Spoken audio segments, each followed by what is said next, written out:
Assalamualaikum warahmatullahi wabarakatuh. Selamat pagi anak semuanya. Salam sehat, salam semangat. Mudah-mudahan pada kesempatan kali ini kalian dalam keadaan sehat walafiat, tidak kurang suatu apapun, juga dengan keluarga kalian semuanya. Baik, pada kesempatan kali ini Pak Guru akan menjelaskan tentang materi kebugaran jasmani. Dalam kesempatan kali ini Pak Guru akan menjelaskan tentang Harvard Step Up Test atau naik turun bangku. Nah, sebelum masuk ke materi pelajaran, Pak Guru akan mengingatkan kalian semua akan tagihan tugas yang kalian lakukan pekan lalu. Ini masih banyak yang belum mengumpulkan, silakan nanti segera dilaksanakan, segera dikumpulkan supaya tidak menumpuk di akhir pembelajaran kita. Kita masuk ke materi. Harvard Step Up Test adalah sebuah aktivitas yang digunakan untuk mengetahui tingkat kebugaran jasmani dengan jalan naik turun bangku selama 5 menit, kemudian nanti akan menghitung denyut nadi kita semuanya. Ini yang bisa kita jelaskan. Kemudian untuk kebugaran jasmani, anak perlu ingat kembali apa itu kebugaran jasmani. Ada 4 tingkatan tubuh kita, yaitu sehat, kemudian sakit, kemudian bugar, dan yang terakhir nanti adalah kesehatan atau normal. Nah, ini yang bisa Pak Guru jelaskan. Yang pertama, mungkin sakit, keadaan tubuh kita itu mengalami gangguan sehingga kita tidak bisa melaksanakan aktivitas sehari-hari. Kemudian yang kedua, sehat, kita memiliki tubuh yang tidak mengalami gangguan pada organ-organ kita sehingga kita bisa melaksanakan aktivitas. Kemudian normal artinya apa? Badan kita ini segar, bugar, dan bisa melaksanakan aktivitas seperti biasa. Yang terakhir adalah bugar, atau orang mengatakan sebagai fit. Ya, tubuh saya fit artinya apa? Kita bisa melaksanakan aktivitas dengan intensitas yang tinggi atau yang berat, tetapi kita tidak melaksanakan lelah dan kita masih bisa melakukan aktivitas lainnya seperti biasanya. Ini bugar, sehingga bugar adalah derajat yang paling tinggi dari kondisi tubuh kita. Nah, inilah yang diharapkan di musim pandemi ini, anak-anak tetap memiliki kebugaran yang bagus, sehingga akan mengurangi risiko terpapar COVID-19 ini. Kemudian, Harvard Step Up itu apa? Harvard Step Up adalah sebuah tes yang dulu, tahun 40-an, digunakan untuk menyeleksi tentara Amerika yang akan ikut Perang Dunia Kedua. Jadi waktu Amerika kekurangan tentara, sehingga mereka melaksanakan tes untuk menjaring orang-orang atau pemuda yang sehat masuk ke ketentaraan. Nah, ini yang dilakukan, kemudian berkembang sampai saat ini bisa digunakan untuk mengetes kebugaran jasmani orang-orang seperti kita ini. Kemudian gerakannya dilakukan naik turun selama maksimal 5 menit atau sekuat kalian. Sekuat kalian ada 2 ukuran. Yang pertama nanti bisa merubah langkah 2 kali, kemudian yang kedua nanti dilihat dari tungkai atau kaki kalian sudah bergetar hebat atau lelah, berarti sudah tidak boleh melakukan kegiatan ini lagi atau istirahat dan dituju nadinya. Tes ini untuk mengetahui tingkat kebugaran jasmani yang berfungsi untuk mengetahui kapasitas vital paru-paru kita. VO2 max itu adalah ukuran maksimal paru-paru dan jantung kita.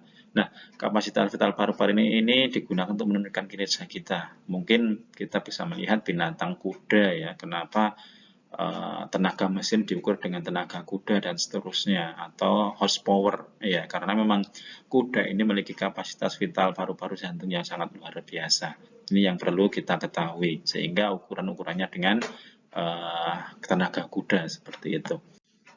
Kemudian pengetahuan yang penting adalah palpasi. Palpasi itu mengukur denyut jantung kita. Yang pertama ini di tekukan rahang ini, di bawahnya ini, kita mengukur dengan jari telunjuk dan ibu jari, dipegang saja, nggak usah dicekik, ya, dipegang saja akan terasa denyutnya. Iya, dek, dek. Nah, itu namanya denyut nadi. Kemudian yang kedua dengan antara os humerus dengan tulang tengah kita ini, ya, antara ini ibu jari, ya, ibu jari dengan urat yang di tengah ini. Nah, kita memakai jari telunjuk dan jari tengah kita ini lebih peka daripada ibu jari, ya. Ditempelkan di akan terasa denyutnya. Nah, seperti itu. 2 cara yang kita lakukan untuk palpasi. Silakan kalian memakai cara yang mana. Ada satu lagi yaitu dengan palpasimeter atau oximeter, yaitu kita memasang alat di ujung jari kita, ya seperti dijepit itu. ya. Dijepit itu nanti akan ada hitungannya secara digital, akan menghitung denyut nadi kita, ya.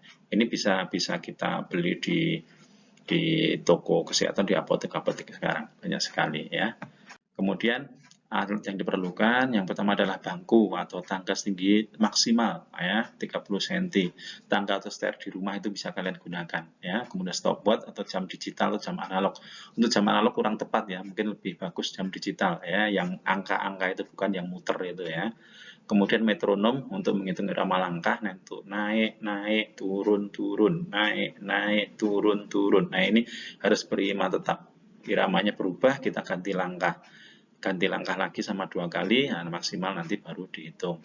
Kemudian alat tulis untuk menghitung denyut nadi, kemudian sepatu olahraga supaya naik turunnya bisa enak, ya bisa lancar, supaya kalau kita nggak memakai sepatu itu untuk naiknya nanti mungkin tertekan, untuk turunnya juga tertekan. Tapi kalau ada sepatu yang ada airborne atau bantalan udara itu lebih baik lagi.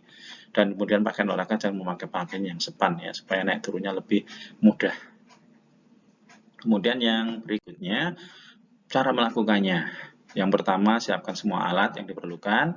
Kemudian yang kedua, lakukan pemanasan dengan stretching atau penguluran, terutama di bagian tungkai dan kaki, karena nanti kita akan naik turun menggunakan tungkai kita.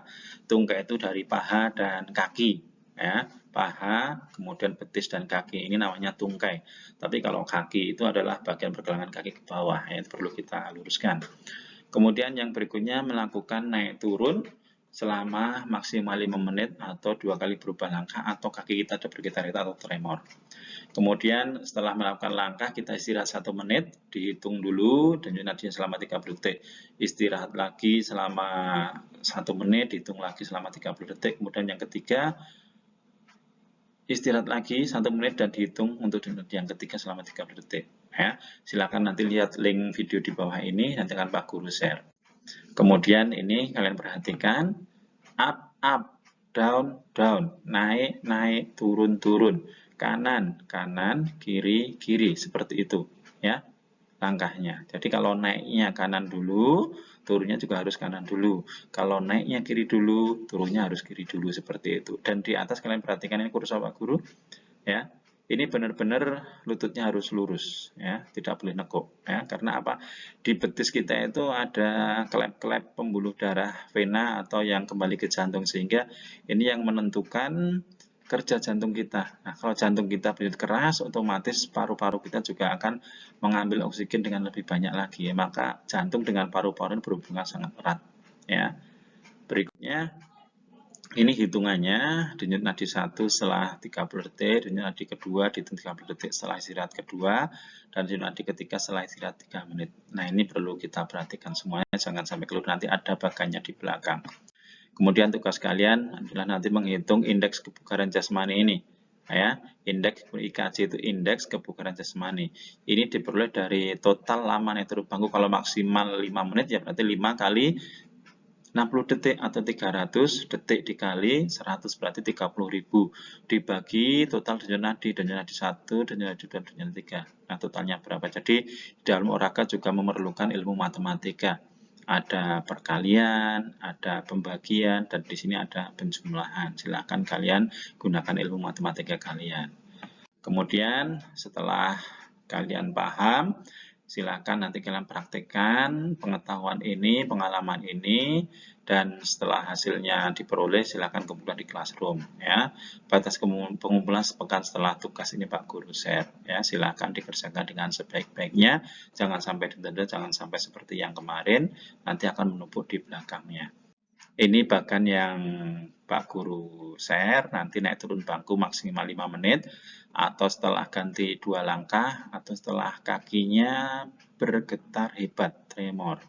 Kemudian istirahat 1 menit, dihitung 30 detik, istirahat lagi 1 menit, 30 detik lagi berikutnya, dan seterusnya. Ya, ini tidak ada 10 menit ya kalau kita lihat seperti ini. Ya, lihat seperti ini. Kemudian silakan nanti laksanakan sebaik-baiknya, dan inilah dari Pak Guru, silakan laksanakan tugas dengan sebaik-baiknya. Pak Guru akhiri, bila itu hidayah akhirul kalam. Assalamualaikum warahmatullahi wabarakatuh.